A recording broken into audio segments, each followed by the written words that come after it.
प्रिय विद्यार्थियों, एक बार पुनः हाजिर हूँ मैं डॉक्टर पवन कुमार सिंह, आपके अपने यूट्यूब चैनल शालिनी हिंदी ज्ञान गंगा के माध्यम से। प्रिय विद्यार्थियों, आज हम लोग एक नई प्रश्नोत्तरी हल करेंगे। प्रिय विद्यार्थियों, आगामी परीक्षाओं को दृष्टिगत रख करके महत्वपूर्ण प्रश्नों के साथ मैं उपस्थित हुआ हूँ और आप भी अपने सारे कामकाज निपटा करके अध्ययन में संलग्न हो जाइए, क्योंकि समय चूक पुण्य का पछताने का वर्षा जब कृषि सुखाने। यदि आप प्रतियोगी परीक्षाओं में बैठने जा रहे हैं तो निश्चित ही यदि आप अच्छी तैयारी नहीं करेंगे तो प्रतिस्पर्धा के इस युग में आप सफल नहीं हो पाएंगे। विद्यार्थियों, प्रिय विद्यार्थियों, अध्ययन एकाग्र भाव से यदि आप करेंगे तो निश्चित ही आपकी सफलता आपके कदम चूमेगी। कोई भी आप को पीछे नहीं कर सकता है। तो प्रिय विद्यार्थियों, असिस्टेंट प्रोफेसर पीजीटी टीजीटी की परीक्षा को दृष्टिगत रख करके मैं महत्वपूर्ण प्रश्नों की श्रृंखला आपके लिए लेकर के आया हूँ। आप चैनल से जुड़िए। चैनल पर पहली बार हो तो सब्सक्राइब कर लीजिए। वीडियो को अंत तक देखिए, लाइक कीजिए, शेयर कीजिए, ताकि अधिक से अधिक लोग लाभान्वित हो सकें। प्रिय विद्यार्थियों, यह आप सबकी सेवा में निःशुल्क चलाया जा रहा है। केवल आपको चैनल को सब्सक्राइब करना है, वीडियो को लाइक करना है और शेयर करना है। आप अपनी नियमित तैयारी के साथ साथ यदि आधे घंटे के इस वीडियो को भी आप समय निकाल करके देखेंगे तो निश्चित ही आपको यहाँ से प्रतियोगी परीक्षाओं में प्रश्न मिलेंगे। आइए तो बिना किसी विलंब के शुरू करते हैं आज की प्रश्नोत्तरी। आज की प्रश्नोत्तरी का पहला प्रश्न है, अपभ्रंश का मुख्य छंद है ए दोहा, बी बरवे, सी कुंडलियाँ या डी सवैया। आपको बताना है अपभ्रंश का मुख्य छंद है, ए दोहा है, बी बरवे है, सी कुंडलिया है या डी सवैया है। तो प्रिय विद्यार्थियों, इस प्रश्न का सही उत्तर है अपभ्रंश का जो मुख्य छंद है वो दोहा है। ये विकल्प सही हो जाएगा। प्रिय विद्यार्थियों, मैं आपको बताना चाहता हूँ कि अपभ्रंश जो है ये ग्रामीण भाषा, देसी भाषा या आभीर भाषा के नाम से भी जाना जाता है। और अपभ्रंश का जो व्याकरण है, इसे सुव्यवस्थित करने का जो श्रेय है वो हेमचंद जी को है। उन्हें अपभ्रंश का सबसे बड़ा वैयाकरण कहा जाता है। तो इसको भी आप नोट कर लीजिएगा कि अपभ्रंश का वैयाकरण किसे कहा जाता है, तो वो हेमचंद्र को कहा जाता है। और अपभ्रंश को अवहंस, ग्रामीण भाषा, देसी भाषा, आभीर या आभीरोक्ति आदि नामों से भी जाना जाता है। तो अपभ्रंश का मुख्य छंद है दोहा। आइए अगले प्रश्न की तरफ बढ़ते हैं। आगरा का बोली क्षेत्र है ए अवधी, बी खड़ी बोली, सी ब्रज, डी छत्तीसगढ़ी। आगरा का बोली क्षेत्र आपको बताना है। तो प्रिय विद्यार्थियों, आगरा का बोली क्षेत्र है सी ब्रज। प्रिय विद्यार्थियों, ब्रज भाषा के अंतर्गत आप जानते हैं कि आगरा, मथुरा, मैनपुरी, एटा, ग्वालियर, भरतपुर, झांसी ये तमाम क्षेत्र आते हैं। जबकि अवधी बोली की यदि बात की जाए तो अयोध्या, लखनऊ, गोंडा, सुल्तानपुर, सीतापुर, इलाहाबाद, मिर्ज़ापुर, खीरी, लखीमपुर, अंबेडकर नगर ये तमाम जनपद आते हैं। प्रिय विद्यार्थियों, यदि खड़ी बोली की बात की जाए तो खड़ी बोली रामपुर, मुरादाबाद, मेरठ, बिजनौर और सहारनपुर में बोली जाती है। जबकि छत्तीसगढ़ी जो है यह सरगुजा, बिलासपुर, रायगढ़, दुर्ग, नंदगांव तथा रायपुर में बोली जाती है। प्रिय विद्यार्थियों, ब्रज और खड़ी बोली जो है वह सौरसेनी अपभ्रंश से निःसृत पश्चिमी हिंदी की बोली है। जबकि अवधी और छत्तीसगढ़ी अर्धमागधी से निःसृत पूर्वी हिंदी की बोली है। तो इसको भी आपको याद कर रख लेना है। आइए अगले प्रश्न की तरफ बढ़ते हैं। पंडिय साल सत्त बखाड़ई, देहहि बुद्ध बसंत न जाड़ई, कथन किसका है?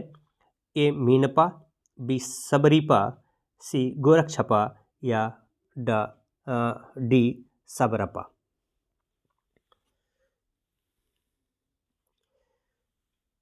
पंडिय सल सत बखाड़े देहई बुद्ध बसंत न जाणई कथन है ए मीनपा का, बी सबरीपा का, सी गोरक्षपा का या डी सबरपा का।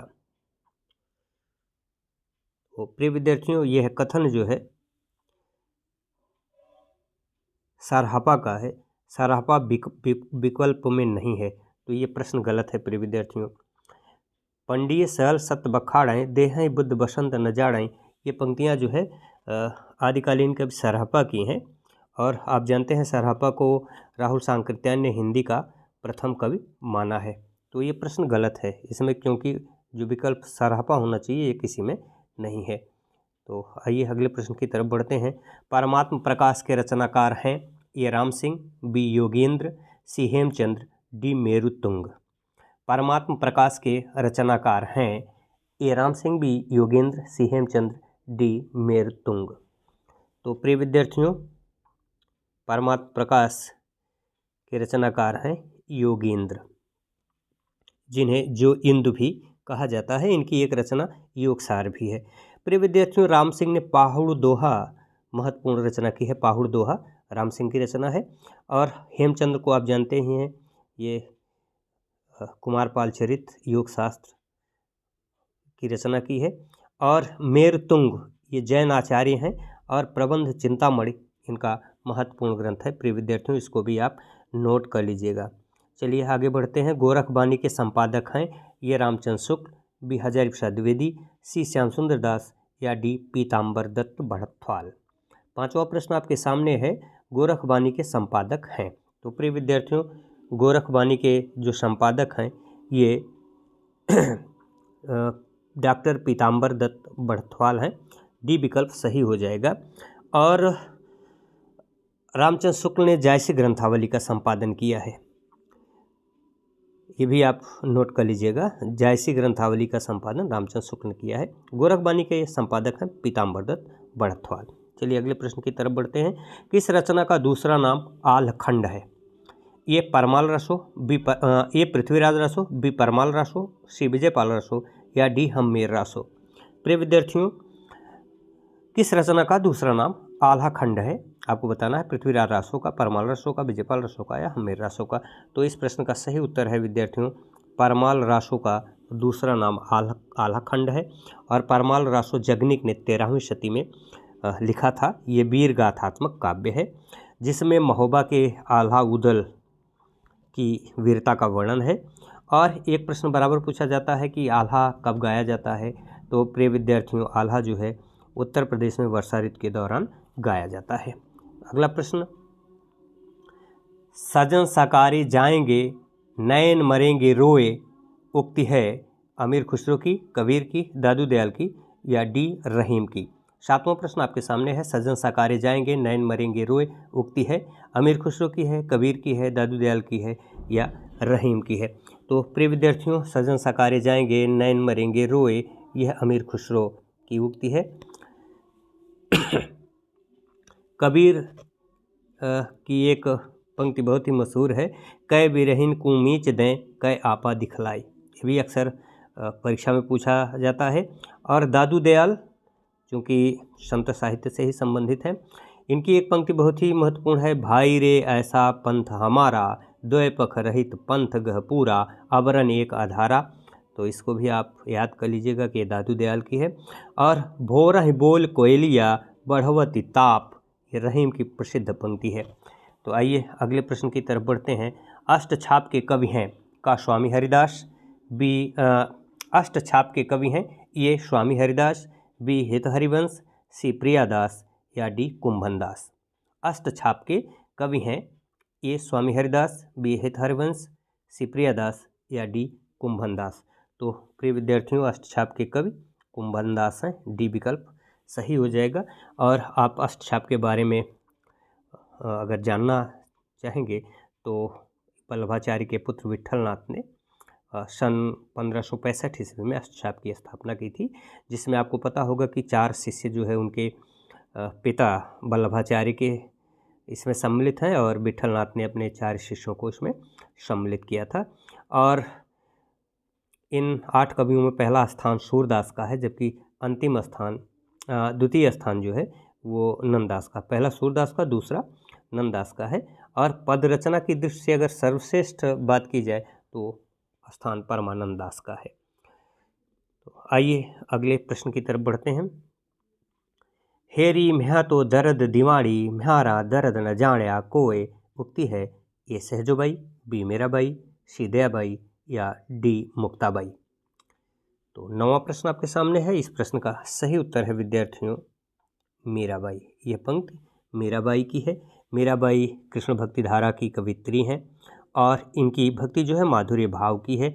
तो कभी कभी ये भी पूछा जाता है कि मीराबाई की भक्ति किस भाव की है, तो माधुर्य भाव की है और ये कृष्ण भक्ति धारा की कवित्री हैं। और इनकी महत्वपूर्ण पंक्ति है, उसको भी आप कहीं नोट कर लीजिएगा। बसो मेरे नैनन में नंदलाल, मोहनी मूरति सांवरी सूरति, नैना बने विशाल। तो इसको भी आप याद कर लीजिएगा, नोट कर लीजिएगा, बसो मेरे नैनन में नंदलाल। अगली पंक्ति है मागी के खैबो। अगली अगर बात करें तो अगला प्रश्न जो है प्रश्नोत्तरी की अगली कड़ी में हम जुड़ते हैं। अगला प्रश्न है मागी के खैबो, मसीतो को सोइबो, लेबो को एक, न देबे को दो।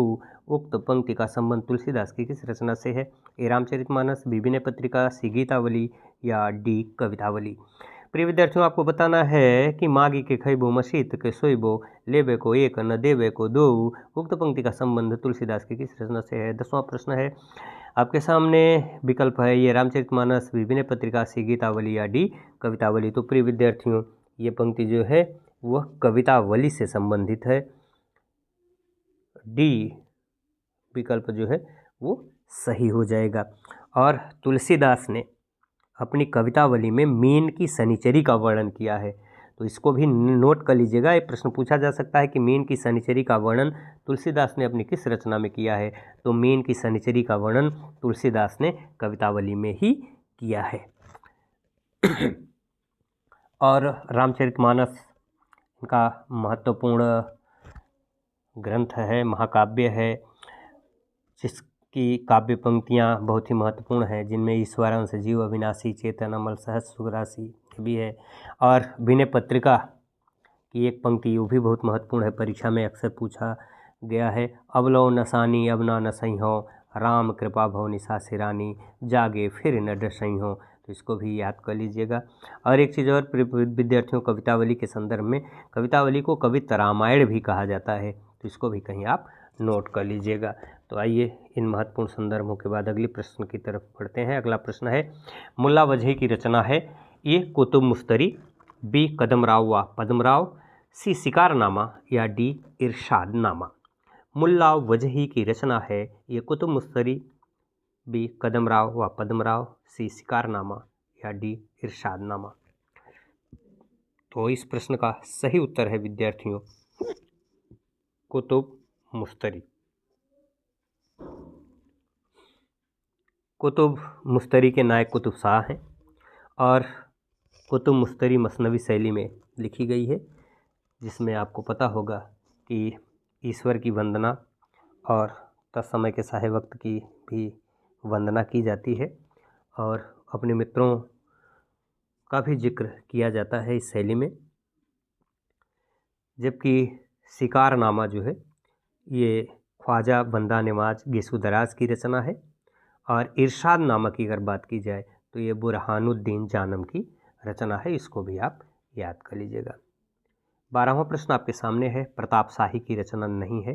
प्रताप शाही की रचना नहीं है। ये काव्य विलास, वी व्यंग्यार्थ कौमुदी, सी नवरस तरंग या डी श्रृंगार मंजरी। प्रताप शाही की रचना नहीं है, आपको बताना है। तो नवरस तरंग जो है सी विकल्प सही हो जाएगा, क्योंकि सी विकल्प आप देख रहे हैं नवरस तरंग जो है ये प्रताप शाही की रचना नहीं है। ये रीतिकाल के रीतिबद्ध कवि बेनी प्रवीण की रचना है नवरस तरंग। जबकि काव्य विलास, व्यंग्यार्थ कौमुदी और श्रृंगार मंजरी ये प्रताप शाही की रचना है। तो प्रिय विद्यार्थियों, 12 प्रश्न तक हम लोग हल कर चुके हैं। अब अगले प्रश्न की तरफ बढ़ते हैं।